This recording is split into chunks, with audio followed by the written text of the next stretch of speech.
Good morning students. Today we are going to start civics chapter 1 democracy. सबसे first आपको democracy word का meaning पता होना चाहिए. ठीक है, जो डेमोक्रेसी वर्ड है वो आपका कहाँ से आया है? डेमोक्रेटिया. डेमोक्रेटिया नाम वर्ड था एक जो ग्रीक का था, उस वर्ड से क्या बना है वर्ड आपके पास? डेमोक्रेसी वर्ड आपके पास आया है. Okay, in Greek demos means people. ये जो डेमोक्रेटिया वर्ड है इसके अंदर जो डेमोस होता है, डेमोस का मीनिंग क्या होता है? पीपल, लोग. And kratia means rule. Rule तो पता ही है आपको, रूल्स जो चलाते हैं, तो मतलब इसका मीनिंग क्या हो गया? पीपल रूल, कि जो जिसके अंदर लोगों का रूल चलता है, लोगों का हुक्म चलता है. So democracy is a system of government. So जो डेमोक्रेसी है वो एक गवर्नमेंट का ही एक सिस्टम है. हमारी जो गवर्नमेंट है उसका ही एक सिस्टम है. In which people have the right to choose their representative. इसके अंदर लोगों के पास अधिकार होता है कि वो अपनी गवर्नमेंट को खुद चूज़ कर सकते हैं, वो अपने रिप्रेजेंटेटिव को खुद चूज़ कर सकते हैं. जैसे हमारे पास है, हमारे इलेक्शंस कैसे होते हैं? हमारे इलेक्शंस लोगों के द्वारा ही तो चुने जाते हैं. हम ऐसे होते हैं जो अपने स्टेट का, अपनी डिस्ट्रिक्ट का हमारा एक रिप्रेजेंटेटिव होता है, हम उसको वोट करते हैं. फिर आगे जाके ऐसे देश में अलग अलग टाइप वो स्टेट्स हैं, अलग अलग डिस्ट्रिक्ट्स हैं, उनका अलग अलग रिप्रेजेंटेटिव होता है. तो फिर वो लोग उनको चुनते हैं. ये तो नहीं है कि हमारे पहले राजा था, राजा का बेटा ही राजा बन गया, लोगों को चुनने का कोई अधिकार ही नहीं हुआ. ऐसा कुछ नहीं है हमारे देश में.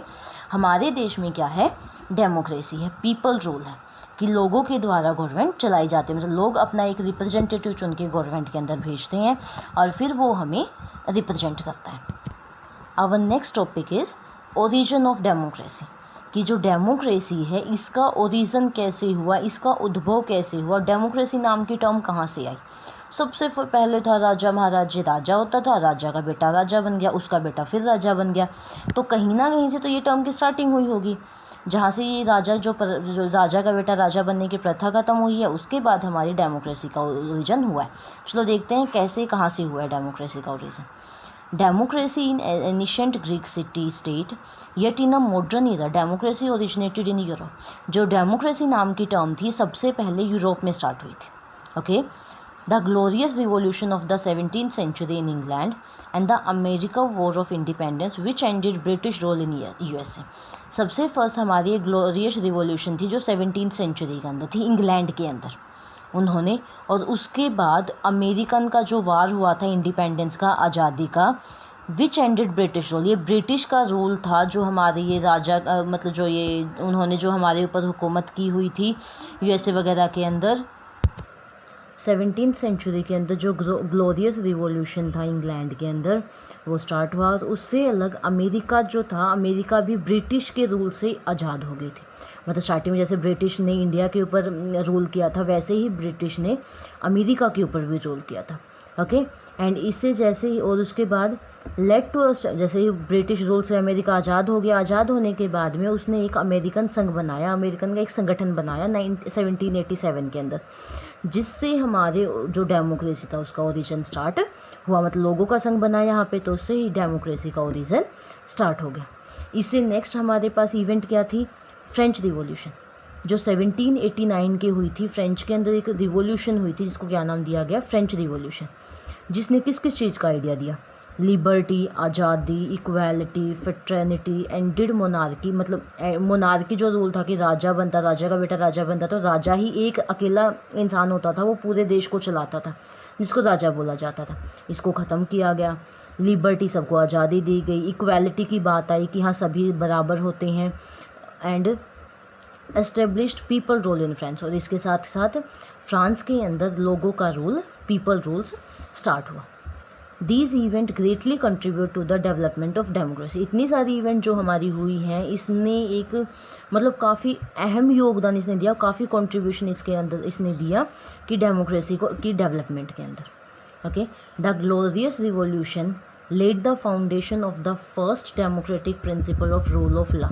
जो ग्लोरियस रिवॉल्यूशन हमारी हुई है, ग्लोरियस रिवॉल्यूशन के अंदर एक सबसे फर्स्ट रूल आया है रूल ऑफ लॉ.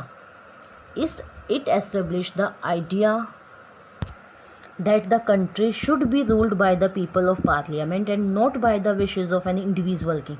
इसके बाद ये आइडिया दिया गया कि जो एक कंट्री है वो लोगों के द्वारा उसके ऊपर चलाया जाएगा, मतलब पार्लियामेंट के द्वारा, पार्लियामेंट के अंदर चलाई जाएगी जो कंट्री होगी, ना कि एक पर्सन के द्वारा जिसको किंग बोला जाता था। अबाउट अ सेंचुरी लेटर, मतलब अबाउट ये लगा लो 100 सालों बाद, the French people through the French revolution and by executing their king Louis 16 emphasised that country should be ruled by the law passed by the people. उसके बाद एक king Louis जो 16 था, वो उनका राजा था, फ्रेंच रिवॉल्यूशन के बाद उसको एग्जीक्यूट किया गया एंड उसके बाद लॉ पास किया गया कि जितने भी लॉज वगैरह आएंगे वो लोगों के द्वारा ही पास किए जाएंगे, मीन्स पार्लियामेंट के अंदर वो पास किए जाएंगे। The above great revolutions gave birth to the another principle which strengthened the roots of democracy। इसके मतलब काफ़ी सारे रिवोल्यूशंस के बाद में जो डेमोक्रेसी की जड़ें थी वो थोड़ी और मजबूत होगी।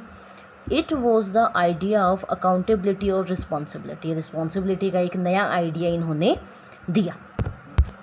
इसका मीनिंग ये था कि जो गवर्नमेंट होगी हमारी वो लोगों के द्वारा रिस्पॉन्सिबल होगी, जो गवर्नमेंट होगी वो लोगों के लिए रिस्पॉन्सिबल होगी, मतलब पीपल के वो द्वारा रिस्पॉन्सिबल, मतलब पीपल्स के लिए रिस्पॉन्सिबल होगी वो जो उनको इलेक्ट करते हैं।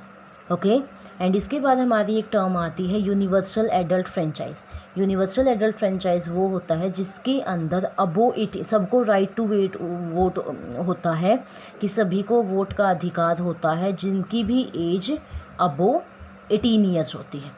ये हमारी कंट्री के अंदर भी लागू हो चुका था। इसके बाद है during the 19th and 20th century the idea of democracy further develop in new directions. 19th और 20th सेंचुरी के अंदर जो डेमोक्रेसी का आइडिया था इसने और भी थोड़ा और जोर पकड़ा, मीन्स और ज़्यादा बढ़ा ये। It was felt that right to equality established in democracy should not be restricted to the political field only. ये बोला गया कि जो राइट टू इक्वालिटी है वो सभी फील्ड में दी जाएगी, should not be restricted to the political field, मतलब कि ओनली पॉलिटिकल फील्ड के लिए नहीं है वो, कि जैसे राजनीति के अंदर सबको इक्वालिटी नहीं मिलेगी, बट चाहे वो कोई भी रीज़न हो, इकोनॉमिक हो, सोशल लाइफ हो, हर जगह राइट टू इक्वालिटी होगी। जो मतलब जितने भी कंट्री के लोग हैं वो सभी एक समान है। कोई अगर लॉ वगैरह बनाया जाता है तो सबके लिए बनाया जाता है, ये नहीं है कि कोई स्पेशल पर्सन है उसको उसके लॉ के अकॉर्डिंग नहीं रखा जाता, चाहे वो प्रेसिडेंट हो या कोई भी हो, अगर कंट्री का सिटीज़न है और कोई लॉ है तो वो सबके लिए माना जाएगा। Thus we can see that the idea of democracy developed very slowly and steadily। इसलिए हम बोल सकते हैं कि जो डेमोक्रेसी का आइडिया था वो धीरे धीरे और मतलब धीरे बिल्कुल स्लो स्पीड में हमारा आया और काफ़ी अच्छे ढंग से वो फिर लागू हुआ। इसके साथ ही हमारा जो डेमोक्रेसी का आज का इंट्रोडक्शन था वो फिनिश होता है। आज के लिए हम करेंगे जस्ट इतना ही। आपको ये डेमोक्रेसी का जो इंट्रोडक्शन है ये प्रॉपरली रीड करना है। Thank you.